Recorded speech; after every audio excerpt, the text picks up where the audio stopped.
Hello, hello, hello, and welcome to day 8 of 12 Days of Bizmas. We are 3/4 of the way. No, 2/4 of the way? Two thirds. 2/3. That's what I was looking for. I was like 4. Yeah, 2/3 of the way through this series. And I hope you're loving it as much as I am. These nice, short, and snappy episodes to give you an inside sight, an inside view. What's the phrase? An inside peek at my 2024 year and everything that I've done and learned. And I just want to bring you behind the scenes with me. Anyways, today we are talking about what I said we would talk about on day 7, and that is follow-up and hard sale results. So if you listen to my podcast beyond this series, in May, I came out with an episode called Hard versus Soft Sales Tasks, where I talked about what hard and soft sales tasks are. Wow, that's hard to say fast. And my plans, because I'm pretty sure it was June. In June, I had hard plans to go ham. In the lead up to the wedding, I wanted to get some clients underfoot. I wanted to bring in more awareness and interest and hit those people that were eyeing the remix and make sure that I was doing my best efforts to sell my business, my services.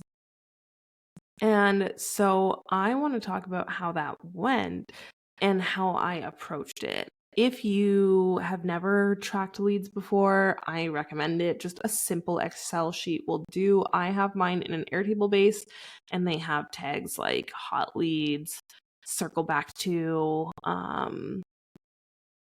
warming, welcomed, ditched. Like, what else is there? And then I have a notes section and I have a date section. The dates are when the last time I touched them, as in talked to them. And the notes will say things like interested in the remix, or not ready yet, or pitched but not ready, or ideal, keep warm, depending on whatever the conversation is, whatever thoughts I have about that lead. It's all there laid out for me to easily follow, update myself. And if I do bring someone back on to help me with lead generation, it's also there for me to pass over for them to take over and own it for me. So I spent June going through my follow-up section because I think I had like 20 names from the beginning of the year of people who had reached out, had sales calls, had asked questions, had expressed interest, and I just went through all of them and like updated their notes, reached out, asked, "What's up? Where are you at? What are you thinking?" And I was very direct. At the same time, I was very active on Threads with content, straight selling the remix, asking for the sale. And I was putting out podcast episodes that had calls to action. Check out my website to inquire about done for you services. Same for emails. Emails were asking about done for you services. So everywhere you looked, I was hard selling my agency. And I ended up signing 3 clients for Done For You. I'm trying to think. Yeah, there were 3 clients that came in for Done For You. 2 completely new to me. I'd never talked to them before. They weren't even on my follow-up list. 1 was my follow-up list.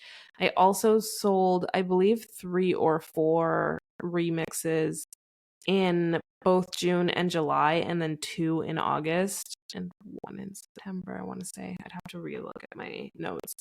But so I did get some solid remix signups. I also have 3 names of people that want me to reach out in December to talk about 2025. I have some good leads that I now get to reach out to every time anything happens with the remix. So I reach out to them about the price increase. I reached out to them about the Black Friday discount. I'm going to reach out to them, I don't know, in the new year to be like, new year, new you, let's get it. But so that was my hard sales June and like the rollout from it. What I want you to do and what I want you to understand is that key difference between hard and soft sales. Hard sales is asking for the sale.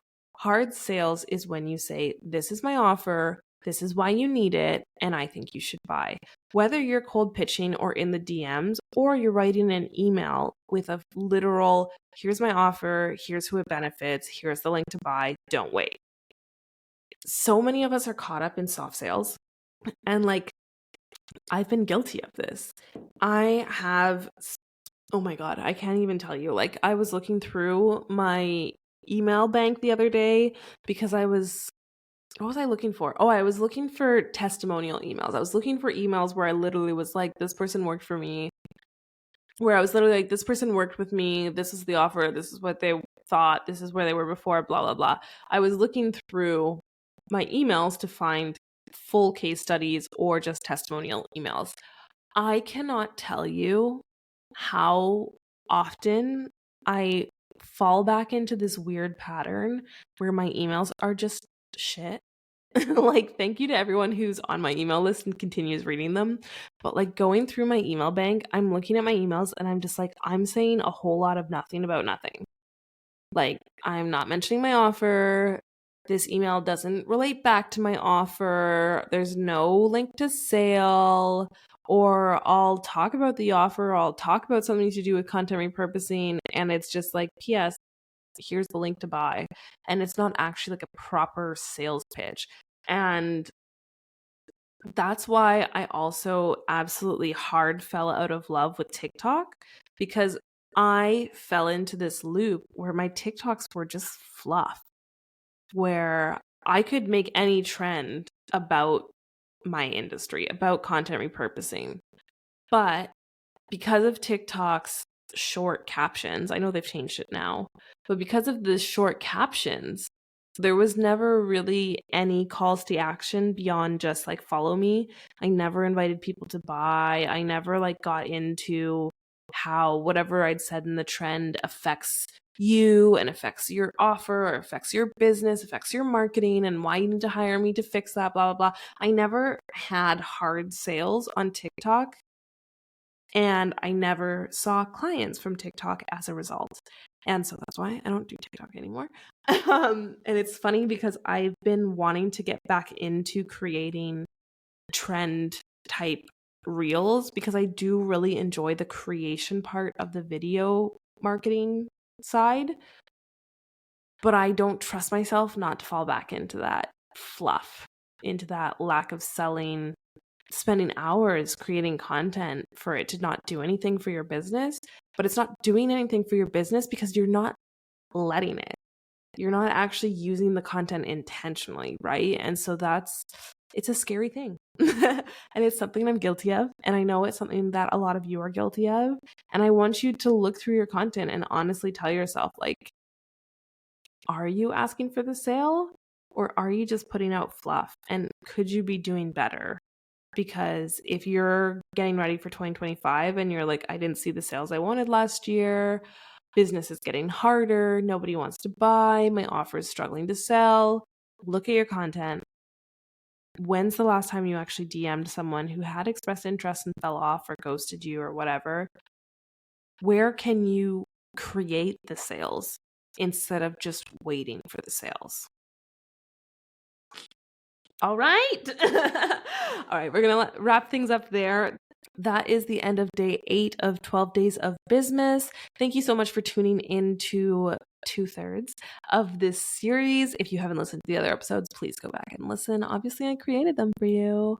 But if you are avidly listening to this and you're considering the remix, don't forget to use the code podcast at checkout for a nice little surprise. And I'm going to love you and leave you there. I will catch you all tomorrow with day 9. I'm going to let it be a surprise. You're just going to have to wait and see. But as always, don't forget to stay unprofessional. I'll see you later.